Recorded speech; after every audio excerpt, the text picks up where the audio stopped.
Alors avant de commencer cette vidéo, est-ce que tu as déjà été voir la partie 1 où j'explique comment tirer parti du diaphragme? Sinon, je t'invite à aller voir avant de regarder cette vidéo là. Donc bon, revenons à notre schéma. Alors, on a vu que la lumière passait donc dans l'objectif, passait les lentilles, ensuite le diaphragme. Et une fois que le diaphragme est passé, alors la lumière va rentrer dans l'appareil photo et va arriver à l'obturateur. Alors l'obturateur, qu'est-ce que c'est? Alors en fait, l'obturateur, c'est un volet qui est devant le capteur et qui va pas laisser passer la lumière pendant que l'appareil photo ne prend pas de photo. Donc pendant qu'on va prendre une photo, le volet va s'ouvrir, il va laisser passer de la lumière un certain temps, et c'est ce temps-là que la photo va se prendre. Donc plus le volet va s'ouvrir et se refermer rapidement, moins on aura de lumière sur le capteur. Et à l'inverse, si on laisse un grand temps d'exposition, va y avoir beaucoup de lumière qui va rentrer sur le capteur, et donc on aura une photo beaucoup plus lumineuse. Alors on va pouvoir régler la vitesse de l'obturateur, et donc la vitesse s'exprime en 1 sur quelque chose. Donc ce 1 c'est une seconde, et ce qui est derrière, donc c'est la fraction. Donc par exemple, là sur mon appareil photo Canon, c'est affiché en haut à gauche, et donc on voit bien que je suis à 1 centième de seconde, parce que je suis à 1 sur 100.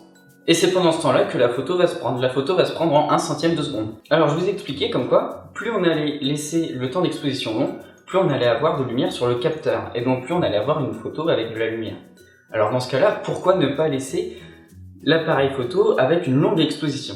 En fait, plus la vitesse va être lente, plus on va laisser de temps, et plus on va laisser aussi du temps pour que l'objet bouge. Et donc on risque d'avoir du mouvement, et donc on risque d'avoir du flou sur notre photo. A l'inverse, plus la vitesse va être élevée, plus on va figer le sujet, et donc plus on va avoir une photo nette.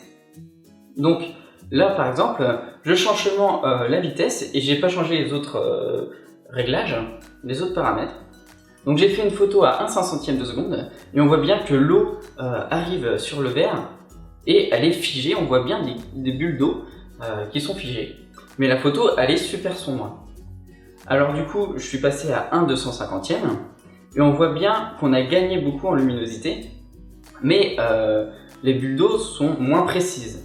À 1 centième de seconde, on a vraiment du mal à distinguer les bulles, et à 1 trentième de seconde, on voit plus du tout les bulles, mais par contre, on a gagné beaucoup en luminosité. Donc encore une fois, c'est un compromis entre une luminosité et un flou de mouvement.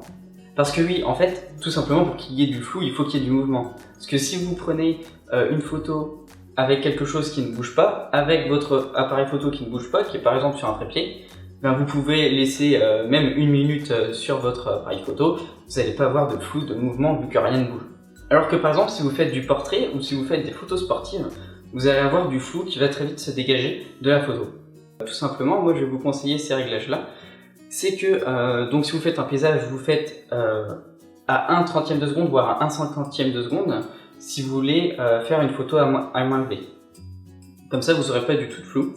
Ensuite, pour ce qui est des photos de famille, par exemple, quelqu'un qui bouge pas, quelqu'un qui est assis, ou voilà, par exemple à Noël, vous allez pouvoir faire des photos 1 soixantième, 1 quatre-vingtième de seconde minimum. En dessous, vous allez avoir du flou. Et ensuite, si c'est quelqu'un qui va courir, ou par exemple du sport automobile, vous allez pouvoir descendre cette fois-ci à 1 200e de seconde minimum avant d'avoir une photo nette. Sinon, en dessous, ça ne sera pas la peine. Donc encore une fois, ça va dépendre du résultat que vous voulez obtenir et de ce que vous voulez faire avec votre photo. Alors si tu n'as toujours pas vu la première partie sur le diaphragme, je te conseille vraiment d'aller voir avant de regarder la troisième partie sur les ISO et les autres solutions qu'on va voir si on n'a pas assez de lumière. Sinon, abonne-toi à ma chaîne pour d'autres vidéos et pour d'autres bons conseils.